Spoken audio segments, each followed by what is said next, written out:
Salut tout le monde, ici Yax Rider. Et aujourd'hui, on se retrouve pour une nouvelle vidéo. Mais avant que la vidéo ne commence, si jamais tu me découvres pour la première fois, ou si jamais tu aimes mon contenu, tu peux toujours t'abonner à la chaîne. Tu peux me dire ce que tu en as pensé en commentaire, et tu peux mettre un like à cette vidéo. Allez, c'est parti.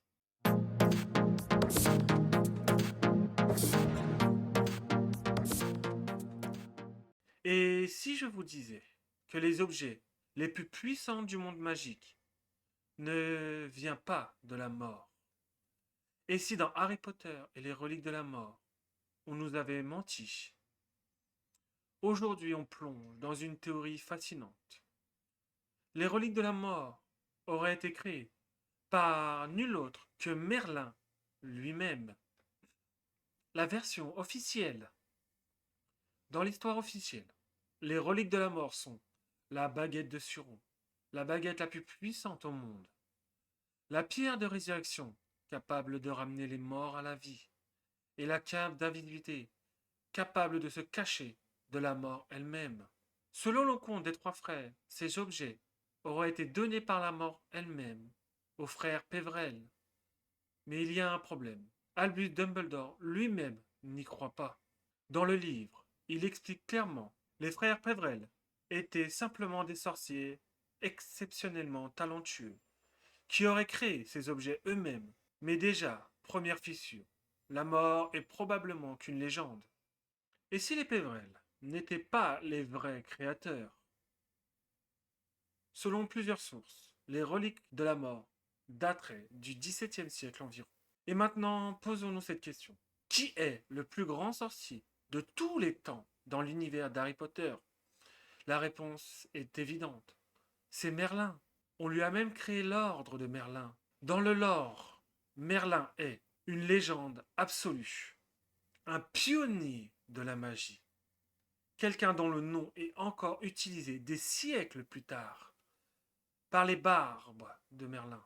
Et surtout, il aurait vécu au Moyen Âge. Donc exactement à la même époque que les Pévrel. Les reliques sont trop puissantes. Regardons les reliques une par une. Et commençons par la baguette de Sureau. La baguette de Sureau, dont Ignoctus Prével était le tout premier maître, est considérée comme la plus puissante baguette jamais créée. Cette baguette possède de nombreux surnoms et son histoire sanglante est continuée. Mais elle change d'allégeance selon plusieurs caractéristiques, pas seulement comme une baguette classique. Aucun objet magique connu est aussi complexe. Camnus Pévrel était le possesseur originel de la pierre. Il a voulu ramener sa bien-aimée à la vie, mais ce n'était pas vraiment un fantôme, ni un être vivant. C'était un esprit. Elle est littéralement unique. Une magie qui dépasse même la compréhension de Voldemort. La cape d'invisibilité. Contrairement aux autres capes, elle ne s'use jamais. Elle protège son maître contre tout danger.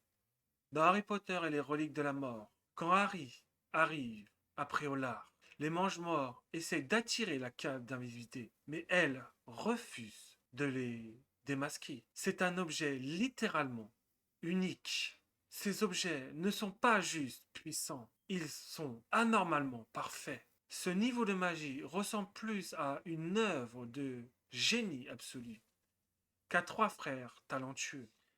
Merlin, le créateur caché.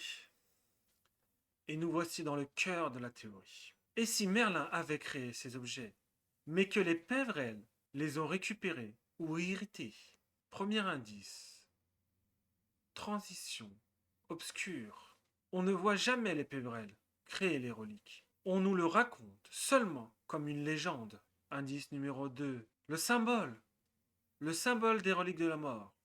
C'est un triangle entouré d'un cercle et coupé d'une ligne. Ressemble à un ancien symbole mythique. Même J.K. Rowling a admis s'être inspiré d'un symbole ancien. Donc potentiellement bien plus ancien que les Pévrel.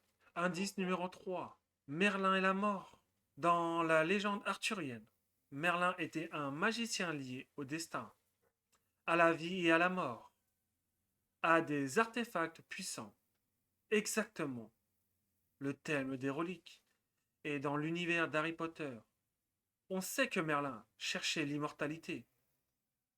Il a créé une pierre philosophale pour vivre le plus longtemps possible. Une théorie encore plus folle. Et si les reliques étaient un test créé par Merlin pour tester la nature humaine, voir qui recherche à défier la mort et qui recherche à l'accepter.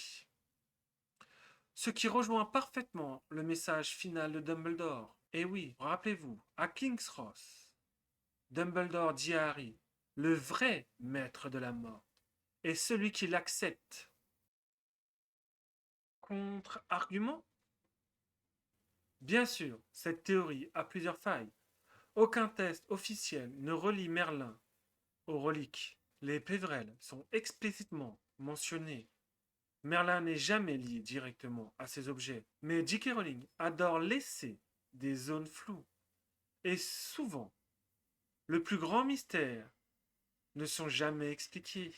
Alors, les reliques viennent-ils vraiment de la mort ou ont été créées par les trois frères ou par un seul homme, le plus grand sorcier de tous les temps, Merlin?